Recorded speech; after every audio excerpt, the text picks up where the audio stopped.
I'll be talking about how emotions are contagious, how children absorb their parents' emotions, how while emotions are contagious, high conflict emotions are highly contagious. And in many ways, that's what we're dealing with alienation. So first of all, let me introduce High Conflict Institute and my partner with High Conflict Institute, co-founder and CEO, Megan Hunter. The two of us started this in 2008, and we focused on family law cases and educating professionals and also parents and colleagues, support people, everyone really, about the dynamics of high conflict behavior and how to overcome the negativity of high conflict behavior. And so we started that in 2008, but it's expanded widely around the world. Now we do trainings, consultations with people in the workplace, people in healthcare, higher education, human resources, government agencies, all kinds of people, because high conflict seems to be growing in society. And a lot of that is related to information we have about personalities and high conflict personalities. So let me first start talking about how alienation is primarily an emotional process.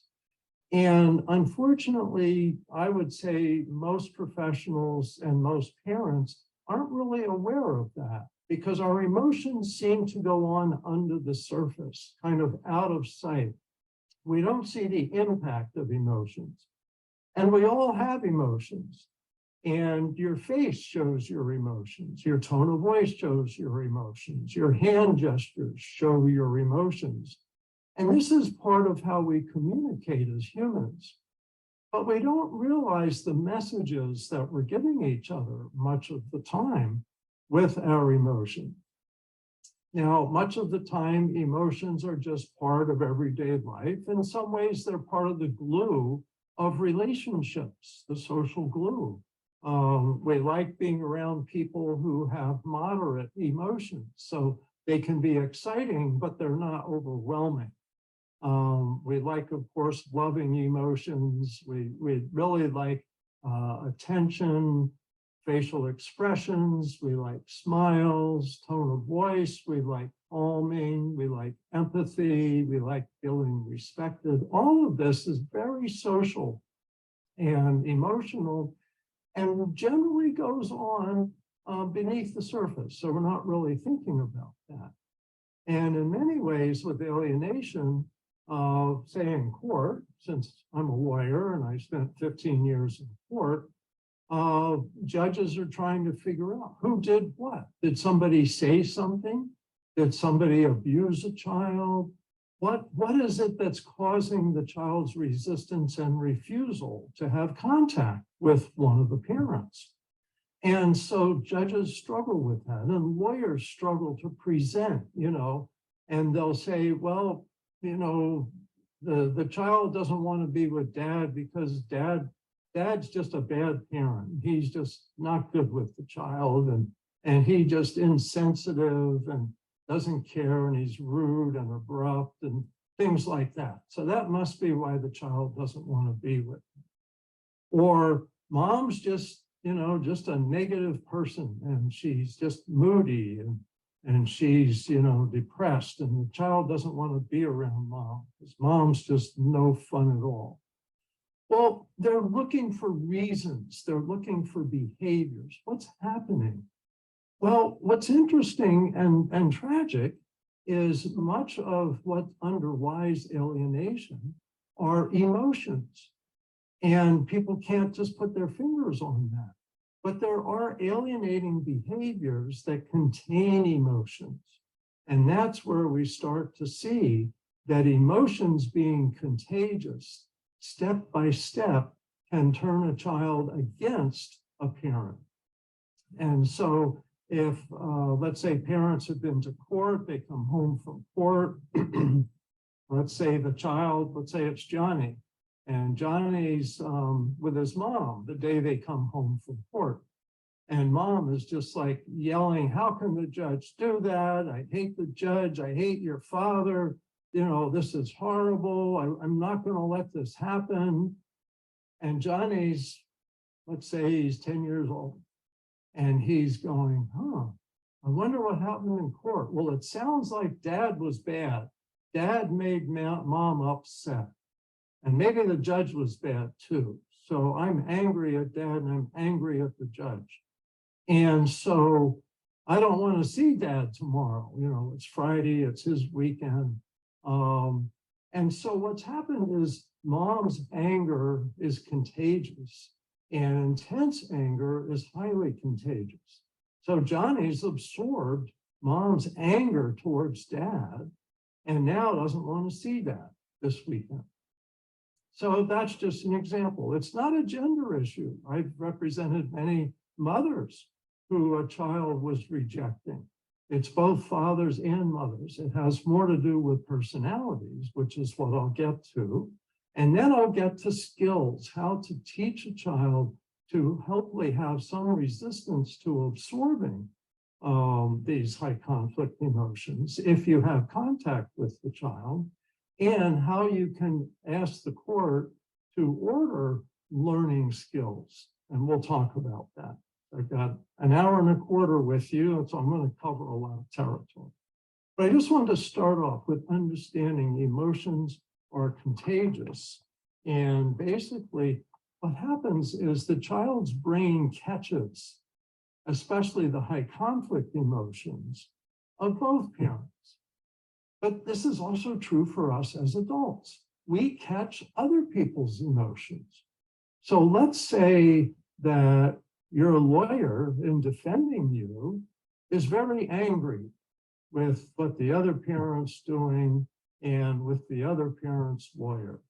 And so the lawyer gets up and represents you in court and says angry things. And then the other parent, could be dad, could be mom, and their lawyer say angry things back. Well, the judge is frustrated, doesn't really understand what's going on. I've got two angry parents. I can't put my finger on what the problem is. So the judge is angry. And so the judge, in one case I had was sad. The judge looked at both parents and said, all I see are two parents who don't care about their child. And that wasn't helpful and that wasn't fair, but the judge absorbed the parents' anger. The parents' anger was absorbed by their lawyers and it passed to the judge. So the judge is now angry and that passes to the parents. And if a parent doesn't have good emotional boundaries, that just passes right to the child, which is often where we see alienation. So they catch this. Now, some parents lack emotional boundaries, and that's why this gets passed on. Keep in mind, alienation is not a universal characteristic of divorce. Alienation is 10 to 15% of divorces, and I believe it's increasing. And this is also cases, unmarried cases, unmarried couples that separate. This can happen just the same way. It's a psychological process, which I'll explain. So I'm going to talk about three things. How do children's brains catch high conflict emotions? Why do some parents lack emotional boundaries? And what can be done about this? What can we do? What can you do as parents, as grandparents, as professionals? So let's look at how contagious are emotions. Is this a big deal? Well, there's a research website I like to go to. It's pubmed.gov. It's National Institutes of Health, and they have about 30 million scientific articles, social science, physical science, etc. And they have over 900 articles just on the topic of emotion contagion. So that shows you how big this is, and yet be out of sight. People don't think about it or look at it. Now, some of the research on this suggests, and here's a quote I like to read out loud because I want to absorb it. Anxiety heightens emotional transactions so that people who feel threatened and anxious are especially prone to catching other people's emotions. So did you follow that?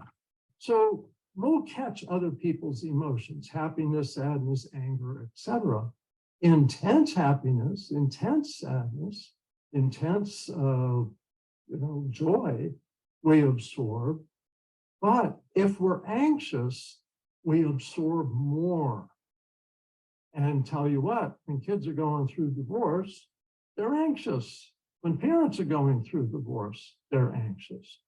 So if you have an anxious child, it's like, what's happening here? My family's coming apart. And they're sitting at home with a parent who lacks emotional boundaries.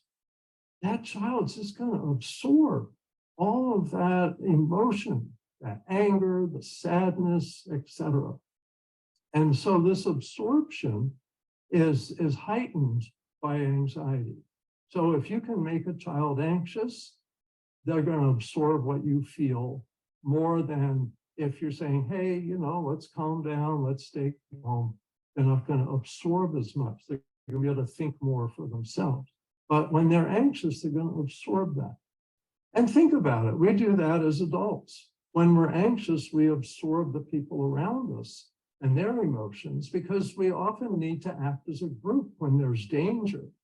Throughout human history, it's working together that protects us. And so emotions being contagious has really been a helpful part. Like I said earlier, it's part of the social glue of human relationships. It helps us work together in a crisis, whether it's a flood or a fire or a war, that by picking up each other's emotions, we can work as a team. Well, guess what? In a divorce, you have two teams. If you think that way, and I don't want to encourage people to think that way, but frankly, in alienation cases, that's what we see. As one family law researcher, psychologist, Janet Johnston said, is tribal warfare is what it looks like in high conflict families.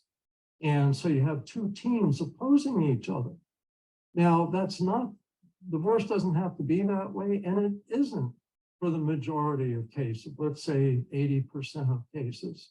It's not tribal warfare. People are upset, irritated, they go through bumps in the road, but they generally settle down. In alienation cases, 10 to 15% of cases, it may be tribal warfare for years, 10 years. I've been involved as a lawyer in court cases that went 10 years long. Terrible. Kids shouldn't be raised in court. They shouldn't be raised by judges. Judges don't want that job. Judges are very sincere and want to be helpful. And so this is the kind of thing they really want to help calm down. We all want to help calm down. And by calming the conflict, we may reduce the child's anxiety and have them absorb less. But some parents lack emotional boundaries, and the child absorbs their negative emotions and positive emotion. So I want to talk about the 3 steps of emotional processing of other people's emotions. And this is fascinating, and I learned this just a couple of years ago. But it makes sense if you think about it. So let's say somebody's upset, they're angry. And so you have a response to that. Your biological responses, pretty much in your brain, react. So your eye goes straight to the amygdala before it gets to work its way around your neocortex to really understand what's happening. So the amygdala has an automatic reaction to that. Now, but in addition, you have some beliefs, your schemas, and basically these are unconscious beliefs about people and behavior. So when certain person's angry, let's say it's a man, and let's say the person who's absorbing this, let's say it's dad, and is mom going to absorb this anger? So dad's angry. Dad's angry at mom. So mom has an unconscious belief that you just can't trust men. Men are jerks, and you just forget about it. Whatever they do is wrong, especially going through a conflict like that. So mom interprets the anger in a highly negative way and escalates the anger. So that's totally unconscious. Doesn't realize it. You just like that. Now we get to the conscious part, emotion regulation. So emotion regulation is learned with age. So you learn with age not to punch the person that gets angry with you, that's not acceptable. And so you learn with age to restrain yourself, but you might not restrain your emotions. So this part is learned. So your cognitive reappraisal, that's reevaluating what's happening. So mom could say, well, dad's such a jerk, I hate him. Or mom could say, you know, dad's just blowing off steam and I don't need to get hooked into this. I'm going to go inside. Maybe it's a visitation exchange. So what mom tells herself has a huge influence on how she ends up feeling. Now, research on this says also how your face responds. Do you suppress your expression? Do you show anger, or do you go, all right, you know, come on, Johnny, let's go in the house, and not react facially? So got it. So in this scenario, dad's angry. Mom's got an unconscious belief that men are jerks by and large. So she's starting to get angry. She could tell herself, just dad blowing off steam. I don't have to deal with this. It's not about me. Johnny, let's go inside. Keep her face calm. Or if she doesn't have, if she's not good at cognitive reappraisal, like reappraising what's going on, and maybe lacks emotional boundaries, she just might go through the roof and start screaming at him, get out of our lives. I never want to see you again. Johnny never wants to see you again. Of course, Johnny's standing right there. And so get away from my house. And so mom now is angry. Now, what mood is she in? Well, if that happens, she's in an angry mood. Or if she's able to manage her thoughts and do the first suggestion, which is, dad's blowing off steam. It's not about me. I don't have to deal with this now. Johnny, let's go inside. When she goes inside, she's helped herself be calm. So dad's upset, mom's calm. She was able to do that herself from her cognitive reappraisal. Cognitive being thinking, and reappraisal means really reevaluating, do I absorb this emotion or not? Because you don't have to absorb the emotions of the people around you. You really have a choice as an adult. Now, Johnny, as a child, has to learn this. In the one scenario, mom's angry back at dad, screaming, get out of our lives, I never want to see you again. Well, is Johnny anxious? You bet Johnny's anxious because he's in this situation. Like I said, let's say he's 10 years old. So he goes inside with mom and he's absorbed all of that. And now I never want to see him again. I hate him. And when he says that stuff, mom starts calming down because mom, in a sense, is being calmed by Johnny agreeing with her.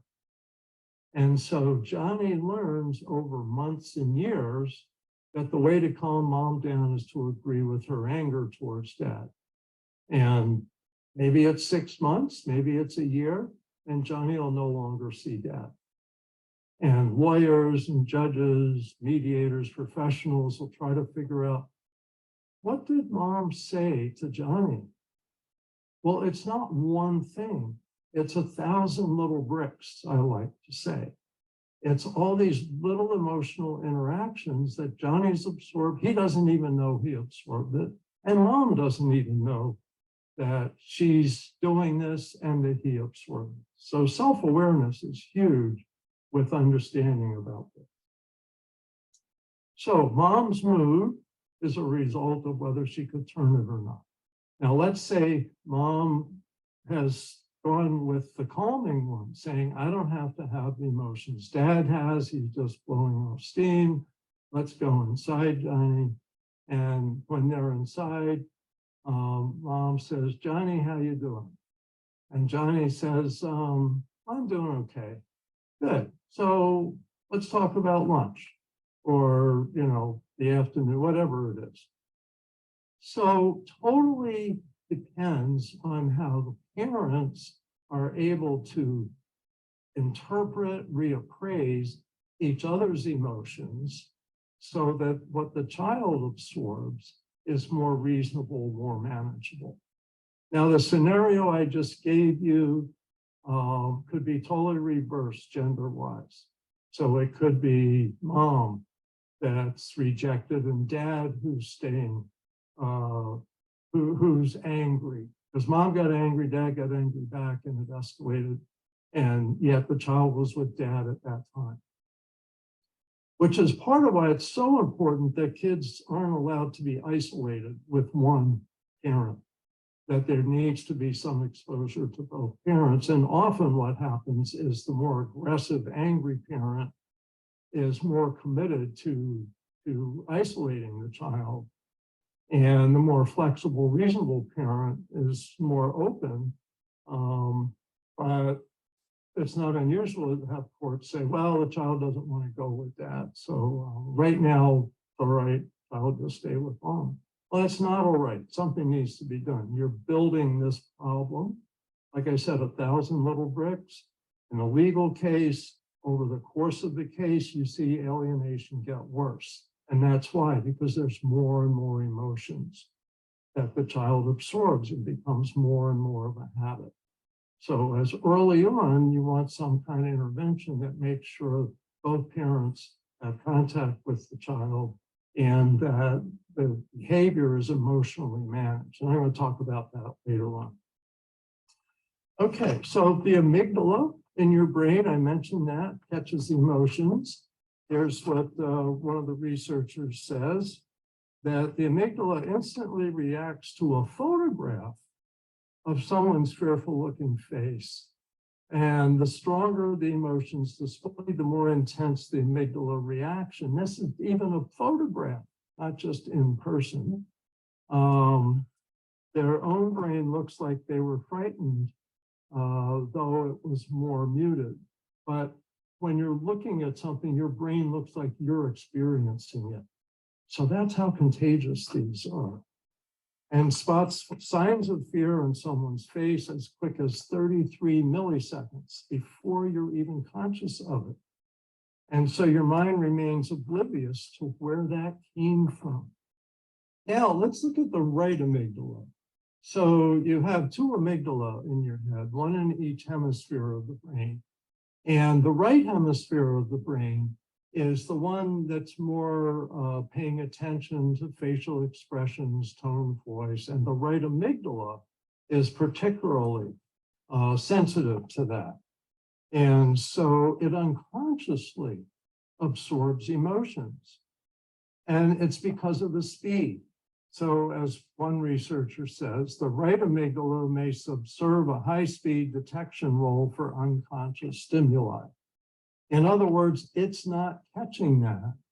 It absorbs it, but without making you conscious of it. It's an unconscious process. Also, in an MRI or fMRI, that's where they put you in a hospital tube, and they look at what the activity is in your brain when they're talking to you or you're talking. It says a left seems to go on a lot in the right hemisphere. And your intentional control of your mood. Remember, that's cognitive reappraisal, change your mood. That's more your left hemisphere doing. It says, and the right-sided, more automatic induction of emotions that relies less on explicit reflection processes. So less thinking about it. You absorb without thinking about it. And so that's part of the brain. The amygdala is a big part of how this process happens. And think of poor kids. Kids, their amygdala is getting triggered, danger, danger, danger, all the time with these intense emotions, and yet they're not understanding what it is that's going on. That's more kind of left brain stuff. Now, mirror neurons. And some of you may have heard me talk about this before, but mirror neurons are something more recent. And so we have empathy for people. Someone's in pain, and we have empathy for them. Or someone's excited and they're happy. And I feel happy for you, and you do feel happy for that person. So positive and negative emotions are contagious partly through the mirror neurons. Now, they catch emotions. So the cognitive reappraisal here, so the child can't reinterpret a parent's anger and really process it that well, and can't suppress their response. So they just absorb the response. So an adult could say, that's not about me, that's about her. But and they might be able to suppress their emotion, not look reactive, because when you react, you feed the other person's emotions too. But for children, the emotions just get mirrored. And so it's not as easy as a child gets older and older to separate themselves from the other person's emotions. But when emotions are really intense, high conflict emotion, that's real hard to do. Now, I want to talk briefly about personality disorders again, because this is an area. Remember I said 10 to 15% of divorce cases have alienation. Well, the statistics are around 10 to 15% of adults have a personality disorder. The new DSM-5 TR, that's text revision, says research from around the world averages out to about 10.5% of adults may have a personality disorder. Well, what's one of the biggest characteristics of personality disorders is that they lack emotional boundaries and they have a hard time managing their own emotions, especially the cluster B personality disorder, which I'll talk about in a minute. But what they notice is personality disorders often don't show up like at work or in the neighborhood, but they tend to show up with one's children, parents, and siblings, peers, and romantic partners. And that's who we're talking about. That's where alienation seems to come in. Now, personality disorders are interpersonal disorders, and cluster B is where you run into some difficulties. So I'm going to read this quote because I think it's very important to absorb. Antisocial, borderline, histrionic, and narcissistic personality disorders, historically classified as cluster B, and the DSM says cluster B are the dramatic, emotional, and erratic personality disorders, all showed moderate to large and significant associations with domineeringness, vindictiveness, and intrusiveness. So domineeringness. So someone with cluster B personality disorder may, and not everyone has the same specific characteristics, but may be very domineering. And they may be domineering towards the child. They may be domineering towards the other parent. They may be domineering towards the other grandparents. And that's part of their personality. They may even have been born this way. Some people come about this from a difficult childhood themselves, but many people don't have a difficult childhood history, but they may have a genetic tendency towards a cluster B personality disorder and have difficulty managing their own emotions. Vindictiveness, have you noticed? That's part of the package, that they're vindictive and those vindictive emotions get shared with the child. Intrusiveness. So Johnny comes home from, let's say, weekend with mom, and mom's the parent that Johnny is starting to resist being with, and dad says, so how was your weekend with mom? Oh, let's just give me a break here. No, this is important, Johnny. You need to understand your mother has a problem. And now dad is teaching Johnny to resist and refuse contact with mom. And so this intrusiveness getting into Johnny's head. So how are you feeling? What's it look like? Parents, most parents realize the weekend you had, if Johnny wants to talk about it, that's great. Otherwise, leave that leave that alone. You know, Johnny had good time with dad or mom. Johnny had a hard time with mom. It's up to Johnny to say, I'm really concerned about something. But an intrusive parent will try to get into the child's thoughts and feelings. So I think of a case I had. I represented a mom, and the dad, in a psychological evaluation, had traits of a personality disorder. And he basically was very intrusive. He'd have phone calls with the boy and with their son. When the boy was at mom's house, and he'd say, so what's your mother's new husband doing? He didn't have a name. He wouldn't say your stepfather. He says, your mother's new husband, what's he doing now? And very intrusive. And if emotions are contagious, intrusiveness accelerates that. So this is all important to absorb. Now, personality disorders can be blamers. And this had nothing to do with divorce. This was research from 30 years ago. When I was learning about personality disorders, I became a family lawyer in 1992 after being a mental health professional for 12 years. So I was learning about personality disorders in families, not divorcing families, intact families, and also divorcing families. But the research that was coming out was saying a characteristic of personality disorders is that they don't know why they feel the way they do. And they feel like victims. So here's what was said. Personality disorder patients will often see difficulties they encounter in dealing with other people or tasks as external to them, and generally independent of their behavior or input. They often describe being victimized by others or more globally by the system. Such patients often have little idea about how they contribute to their own problems. So that's what we're seeing is people with personality disorders deny that they have an influence on the other person or on anybody. They just think things happen to them. They don't see their part. They don't connect the dots. And so the child doesn't connect the dots. And so the child's absorbing mom or dad's emotions and not connecting the dots and just seeing things in these all or nothing terms. I want nothing to do with my mother. You know, she's terrible, she's stupid, she's, you know, all this stuff. And where did that come from? Straight from dad.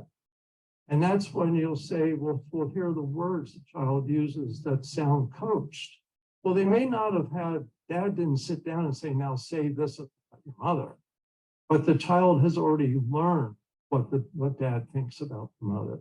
So the child repeats the same words. And I think of cases I've had like that, where my client's been the mother and child says, you know, mom is annoying. Mom is too controlling. Well, guess who used to say that a lot? Dad. And they've absorbed that from dad. So, and the other way around, could be dad is the rejected parent and child says, I don't want to go with dad. He doesn't get me like mom does. He doesn't understand me. Or I don't like the way he wears his hair, one girl said about my client. So I don't want to ever see him again. Well, why? I don't like the way he wears his hair. Well, that's kind of an absurd reason, but that's because they don't know why. They just feel it because emotions are contagious. So let's move on here to what to do. So reason able parents, grandparents, and professionals. And I put a hyphen in there, reason able, because high conflict people seem to lack the ability to reason about their emotions and their behavior. So they're more reactive. But reason able people, which in most cases, the other parent's a reasonable person trying to cope, and grandparents, etc., need to manage their emotions. You're able to manage your emotions, but you may not know how important that is. And it's also true for professionals. So I start out by saying, as conflicts start escalating, professionals need to manage their emotions and how they deal with each other, their clients, and the case. And in alienation cases, it's so common that professionals are really angry at each other. People don't know why. They're absorbing the parents' anger. And so they reinforce it. And then the parents absorb their lawyer's anger, or maybe their therapist agrees with them. I think of one high conflict case I had, both parents had therapists. We had therapists for the children. And the therapist for each parent started to take their side because they were both very upset. And one parent was, pushing the other parent away and trying to get total control of the kids. And the other parent was frustrated and venting his frustration when he would see the kids, which is the wrong thing to do. And eventually the older of two kids stopped seeing him. So the emotions ricochet all around him. So professionals in particular need to manage their emotions, but also parents and grandparents. Is you really want to avoid the high intensity around the child about the other parent. And so try to avoid the phone calls, try to avoid the exchanges in each other's face, because that just reinforces the child feeling like that to take one side or the other. I like to say, North and South Korea have a lot of weapons aimed at each other. Well, there's the demilitarized zone in the middle. I think it's a mile wide, something like that. Nobody lives in the demilitarized zone. You've got to pick an army. And that's what kids are doing. And they're not doing it consciously. They're picking an army if they feel that there's a war. So we really want to protect them from the emotions. And if you have contact with your child and you're the rejected parent, is try to empathize with the child and say things like, I understand this is hard for you. And rather than being angry at them, is be empathetic with them and show them you're doing well in your life, because that's what's going to help them see, whoa, my parent with alienating behaviors isn't doing so well. My parent who's reasonable seems to be doing well in his life or her life. And so that's appealing as the child gets older. They go, maybe what I've heard isn't all accurate. So now let's get to what to do. So I want to talk about teaching the 4 big skills for life. So the skills that we've learned for this are basically 4. Is, first of all, managed emotions. And these are skills for life. So you can teach children this and reinforce this with each other. And that is managed emotions. If our emotions are too extreme, then we need to, go in our room and calm down, something like that. Because when they're too extreme, it's like overloading the circuits. It's like with electronics, you have a circuit breaker. And if there's too much power coming through, it flips the switch because it's too much intensity. And that's one of the things everyone needs to learn to grow up, because people don't want to be around someone who burns out their emotion, who's just so emotionally intense. And most people know someone like that. Then there's flexible thinking. And flexible thinking helps the child, helps adults, helps everyone overcome alienation, because alienation is all or nothing thinking. I want to spend all my time with this wonderful parent and no time with this terrible parent. That's all or nothing thinking. But I'm going to explain how to teach these to the kids if you have time and connection opportunities with them. And if you don't, I'm also going to have a suggestion. So the third is moderate behavior.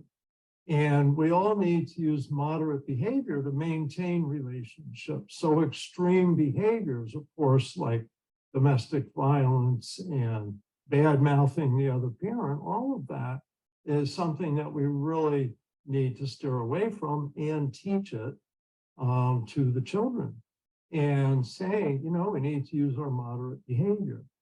And then checking ourselves. Am I using flexible thinking, managed emotions, and moderate behavior? Or have I stopped doing that and I have to remember to start doing that again? Now, the way to teach this to your child, if you have time with your child, is as a lesson for life. These are the 4 big skills for life. So teach them in everyday situations. So, for example, was that man at the store managing his emotions? There was someone got upset and was raising his voice. No, he wasn't managing his emotions. And it didn't help him that he was, you know, yelling or getting upset. Is that woman on TV using flexible thinking? She's trying to make a decision and she just sees it in all or nothing terms. And you say, remember, all or nothing usually doesn't fit reality. We have to use our flexible thinking. Keep in mind that your child is going to be facing a world that's filled with change and newness that we've never imagined and never seen before. You know, if your child lives to be 90 or 100, they're just going to see a whole different world from what we're seeing today. So they need to use flexible thinking to cope and manage in that world. Just imagine 20 years ago, I think we didn't even have the iPhone. And 30 years ago, I don't think we had cell phones. So we have to use flexible thinking to adapt. They come to you and say, my friend doesn't like me anymore. My friend did this or that. And you say, were they using moderate behavior? Were you using moderate behavior? Maybe you can go back and use some moderate behavior with your friend. So teaching these as skills for life, the 4 big skills for life, are a way to explain that the extreme behavior of the other parent isn't really appropriate, but you don't ever say that. You're not allowed to badmouth the other parent, but by teaching these 4 big skills for life, they learn what does work, they learn what you prefer. And when they come back from the weekend and say, you know, mom or dad just got angry and frustrated and was they threw their phone against the wall. And rather than saying, oh, you know, your mom or dad's a terrible person, is saying, you know, not everybody manages their emotions that well or moderate behavior, but we're trying to, right, Johnny? And so, you know, what would a moderate behavior be if you're upset with what you're hearing on the phone? And maybe you come up with, put the phone down and go in your room and scream in a pillow, something like that. So teaching them as everyday skills for life. And grandparents can do this too. It's very small, very mild, but it gives the child some skills and strength to not absorb all these unmanaged emotions and extreme thinking and behavior. Now, if you don't have contact with your child, or even if you do, wherever it is in the case, I now want to talk about our New Ways for Families method, And I want to show you some video clips, and then I'll talk about the different ways that we teach new ways for families. So I'm going to show you first a video clip. In this case, the parents are Brad and Sarah. And they've been ordered, both of them, to take new ways for families, which is short-term counseling in the video I'm showing you, although we have it as an online course and a coaching method too. But we're going to talk first about the counseling. So with this, the videos are going to show the counselor, each has a separate counselor for 6 individual sessions with a workbook to learn these skills. Each parent is expected to learn the exact same skills, and then they're going to teach their kids. So you'll see Brad with his counselor first, and they're talking about flexible thinking versus all or nothing thinking. Then you'll see Sarah with her counselor, and they're talking about managed emotions. So let's take a look at these 2 little videos, and then I'll discuss them. Hi, Brad. I'm glad you're back. How you doing this week? Oh, terrible. Sarah keeps emailing me, telling me to leave her and the kids alone. She just really hates doing these counseling sessions, and she blames me for it. She just said so in an email right before I came over here. God, it just really makes me angry. You've had a hard week. Yeah.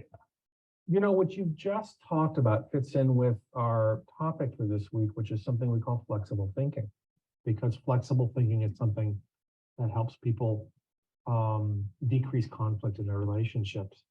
The writing exercise that we have planned for this week is something that might actually help you with what you're going through right now. Let me ask you, did you notice any all or nothing thinking in what happened in the past week? Oh, yeah, you bet. That's all Sarah does. She wants me totally out of her life completely, and she wants me to have nothing to do with the kids. You know, when I left, I thought that we could at least be civil with each other, but no, not Sarah. With her, it's all or nothing. You know, I am more flexible in my thinking than she is. God, she really makes me angry. When I left, I thought we were going to be able to, you know, at least act civilly with each other, but no, not Sarah. With her, it's all or nothing, especially when she tries to interfere with me and the kids. So you're seeing some all or nothing thinking in Sarah. Do you see it in yourself? Well, I think I'm more flexible than her. Okay. But you expect all or nothing thinking out of her. Yeah. So this is solid, but let's look at this just a little bit.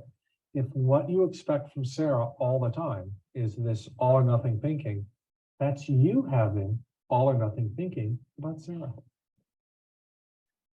Well, yeah, I never saw it that way. This is all helpful to recognize.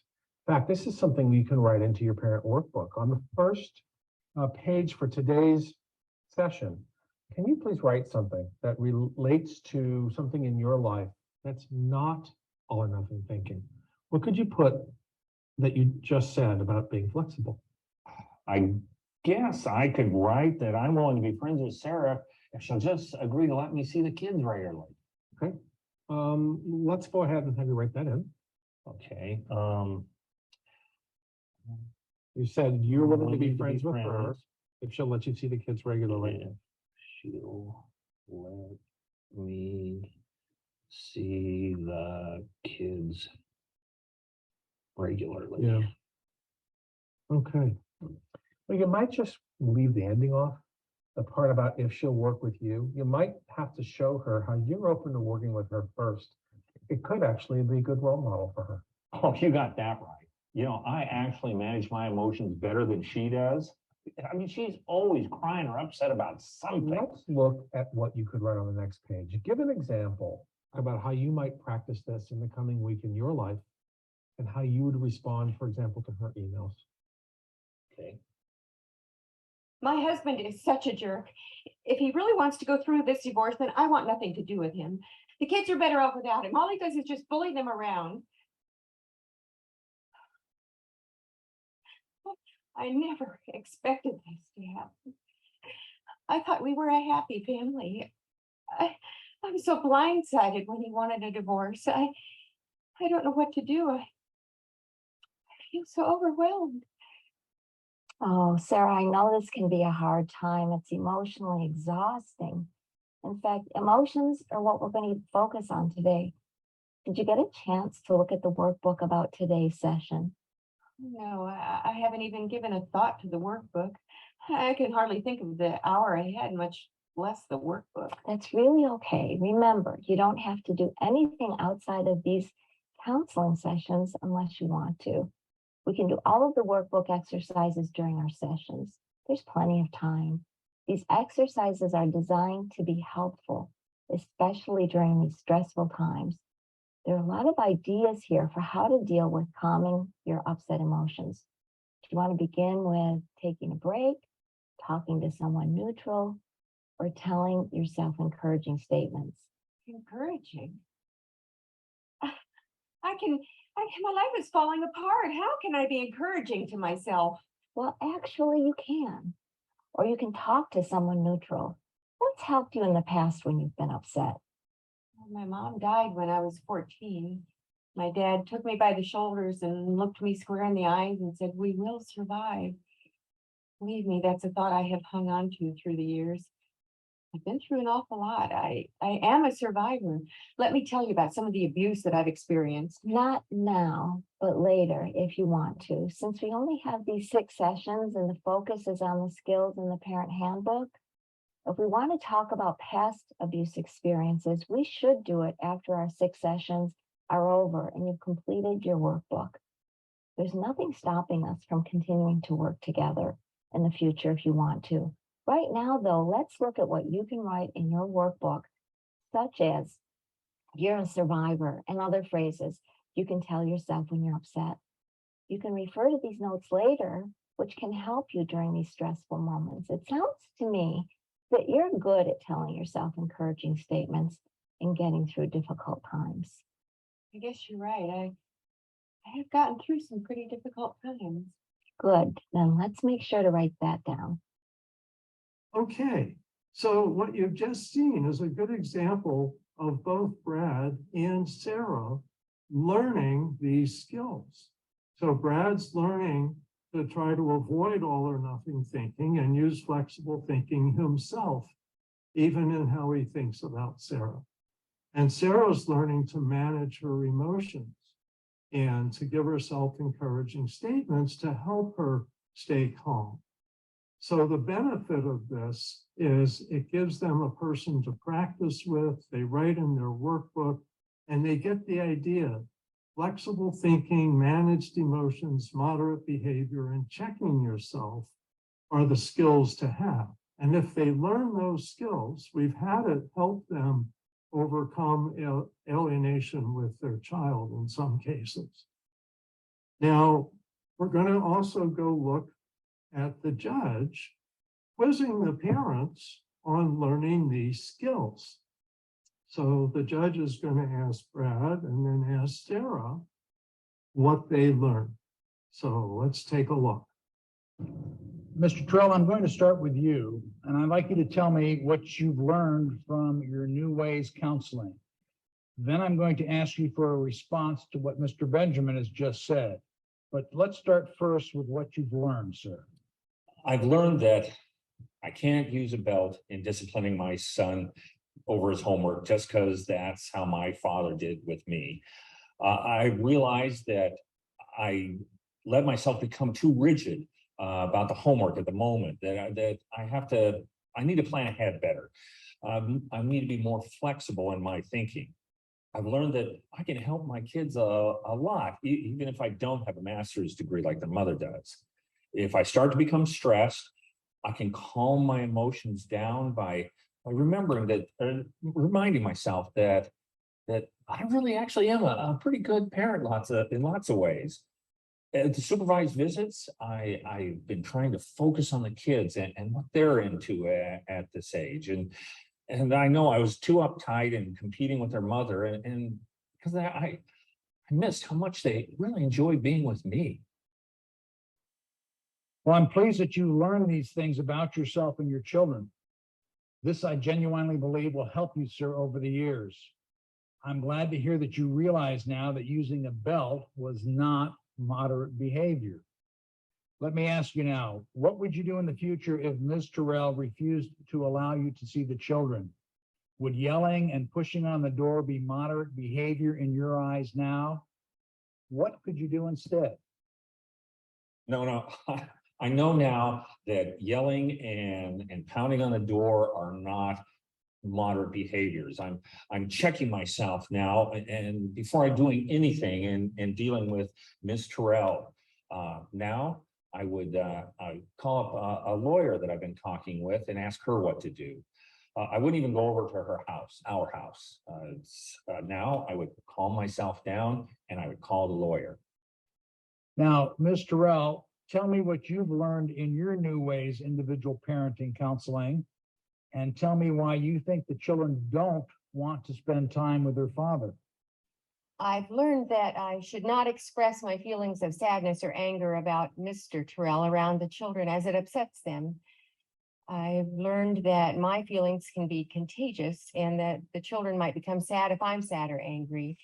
I've tried going into my room and screaming into the pillow with the door locked so that they won't hear me. All right, thank you, ma'am. I'm glad you're learning to check yourself and to protect your children from your upset feelings. This is very important, I believe, for their future, to know that both parents can cope with big challenges without exposing them to the full intensity of their upset emotions. Now, let me ask you, what would you say in the future if Mr. Terrell did something you didn't like? Would you yell in front of the children that they didn't need him in their lives? Would that be moderate behavior in your eyes now? What could you do instead? No, I realize that yelling is not a moderate behavior. I've tried very hard to protect my children from how upset I get sometimes. A moderate behavior would be going into my room first and calming down. Okay, so the judge really reinforced the skill. And you could see Brad trying to show, I'm learning this, I'm learning to manage myself, I'm checking myself. And that's so important. Now, this isn't routine for judges in courts. This is the method we teach. And a few judges in courts are doing this. But we hope more and more will, because it's focusing on skills, focuses on the future behavior, doesn't trigger as many defensive emotions, and helps both people reduce the emotional intensity of the case. Now, with Sarah, you could see she's learning that emotions are contagious, and she needs to go in her room if she has too intense emotions. And you're able to see first with her counselor that Sarah has emotions come up very easily. Now, the next two video clips show the parents with their children, teaching the children these skills. And you'll notice the counselor with them, this is the parent-child counselor. They have a different counselor in many cases for the parent-child part. And each parent has 3 parent-child counseling sessions to teach the skills, to listen to the children, and then reinforce the use of the skills as the family changes parenting schedule and other arrangements. So notice that the parents start sharing some of their all or nothing thinking and their unmanaged emotions, and the counselor trying to help them get back on track. Well, we should try to avoid our all or nothing thinking, and we should try to use our flexible, moderate thinking, which means that there are many ways of dealing with problems. Gosh, there are all kinds of solutions to problems and all kinds of options. And our feelings are just our feelings. That there are many reasons for the way that we feel the way we do. If our feelings become too intense, then we should just walk away or tell ourselves something encouraging, kind of like the Olympic athletes do. Your father and I both still love you very much. I'm just having a very hard time supporting your relationship with him because I see how it upsets you. I will not force either one of you to see him. The judge and the counselor may force you, but I won't. You know, Mom, let's kind of stay away from the word force. You know, it brings a feeling, sort of a negative feeling to the idea of the kids spending time with their dad, and feelings are contagious. You know, what if you tried using the word, let's say, expect?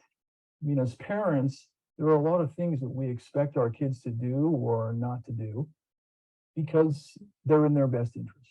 So let's take school, for example. Kids, do you like going to school every day? No way, but mom tells us to go, so we go.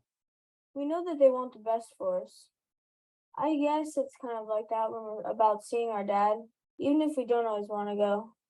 That's right. It's in your best interest. And that's what all parents want. Mom, help me. Who is it that makes the decisions about the kids spending time with their dad, or let's say going to school? I mean, is this a decision the kids make? No, decision is up to me and to the judge. I will try very hard to convince him, the judge, that you should not have to go. You know, let's put this question on the back burner for right now, and we'll come back to it. At this point, I'd like to return to the workbook. Mom, it's very important that the children know that they learn different things from each of you and that you're both very important in their lives. Mom, can you explain to the kids some of the reasons for this? I suppose it's because you learn different things from each one of us, although I have a hard time understanding what you're learning from your father right now. Well, let's see. Maybe the kids can help us here. Kids, tell us some things that you've learned from your dad. Well, he really helped me. He really taught me how to like build stuff and be a guy around the other boys and how to stick up for myself. And Sarah? He taught me how to make a wooden box for my dolls. He takes me to my friends' houses for overnight. He likes to see me happy. He says we're the best part of his life. Sarah, make sure that you write down some of these positive comments in your workbook. Tommy, I'm really sorry about how angry I got over your homework. There's better ways for me to teach you how important your homework is, like, explaining that it's going to help you be successful in life. We're all still learning, like me. I'm having to learn to be more flexible in my thinking, and I want to teach you to be more flexible too. Do you know what flexible means? Yeah, isn't it like when a piece of wood is real thin, it's real flexible, and when a piece of wood is thick, it isn't? Yeah, that's it exactly, Tommy. We're all have to learn to bend a little, but without breaking. And the next thing we have to learn is to how to manage our own emotions. To, like when you're really upset, you go to your room, or you tell yourself encouraging things so that you calm down. Can I ask them a question now? I feel like we're doing great. What I'd like to do is let's stick with the workbook for right now. The next task here is for you to write down some of the comments that you've just gotten out of the discussion with the kids. And then maybe what we can do is after the session, you can let me know what the question is. We can decide together whether or not that would be a good question to bring up at the next session, where they'll be letting you know some of their concerns. Okay, so now you've seen how the parents talk with the kids, teach the kids these skills, but also when they start to get off track, the counselor helps bring them back on track so that they know, like, not to talk about court with the children, and to manage their emotions, tell the children they appreciate the children talking with them, and to avoid saying things like, I won't force you to see your father. That statement itself sends an emotional message to the child, there's something wrong with seeing dad. So the counselor is able to redirect that. Has 3 sessions to do that. Each parent's already had 6 individual counseling sessions. So hopefully they are better at managing their own emotions. So I'll give you an example of overcoming alienation with this. So, for example, some cases go like this. I'll give you one 15-year-old girl who hadn't seen her father for a year. Both parents went through the 6 sessions of counseling, then it's time for the 3 parent-child sessions.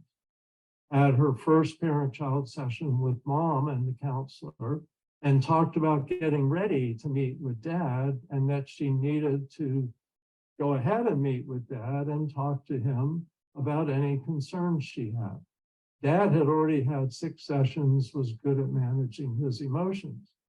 So when the daughter came to the counseling, it's the first time he'd seen her in a year, 15 years old, she unloaded on him, told him everything he'd done wrong. The divorce was his fault. He ruined her life, did all of these awful things.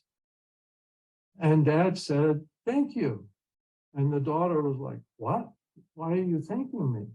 And dad said, I'm thanking you for talking to me. Tell me more. There are other concerns you have. Anyway, they had a big breakthrough and were able to reestablish their relationship, start having dinners together once a week. And that wasn't 50-50, which he wanted, but he had a relationship again. And, you know, we lost track, so we don't know where it went from there, but it seemed like he'd gotten over a big hurdle with her. And it was by parents learning the skills, both parents being involved. When you just try reunification with one parent and the other parent's not involved, they're still giving the old messages, the all or nothing thinking and stuff that reinforces the child. That's why for a child to really reconnect with a parent they haven't seen for a while, they need to have the other parent change their messaging and have it as a family system changing how it operates. Now, mild and moderate cases, we've seen success like this. Severe cases of alienation really need much more intensive with the parent who's been rejected and some time off from the parent who's been giving alienating messages, emotions, and behavior.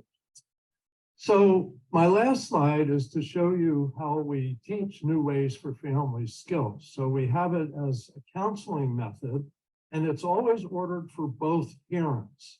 So if you're the reasonable parent, then this is a way to get the other parent into a structured learning skills process by volunteering that you both take it.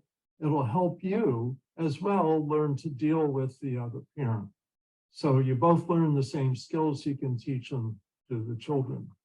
Then we have an online class, which exists. People can access it anywhere in the world. You can get the internet. And it's 12 sessions of approximately an hour. It's things to read, it's video clips, writing, and probably about 5,000 people have taken this so far. And again, it teaches these skills, and it's a very simple, inexpensive way to really improve how parenting can be in the family so that parents learn the skills and teach the child.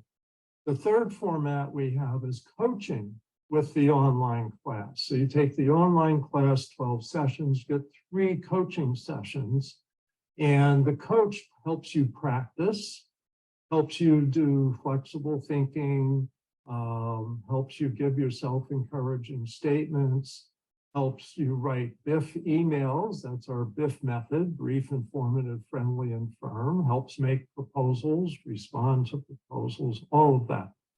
So 3 formats: counseling or online class or coaching with the online class.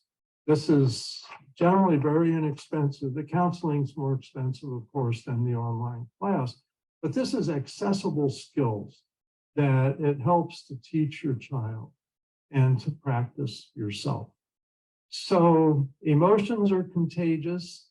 You want to help your child learn how to manage what comes in. how to reappraise which emotions do I take in, which ones don't I take in. That's just dad blowing off steam. That's just mom being upset. I don't have to feel the same way. And that's one thing we teach in the counseling method is child doesn't have to have the same feelings as the parent. Parents need to understand and allow that. So that's the end of my session. I hope you've enjoyed this conference. Thanks again for having me on.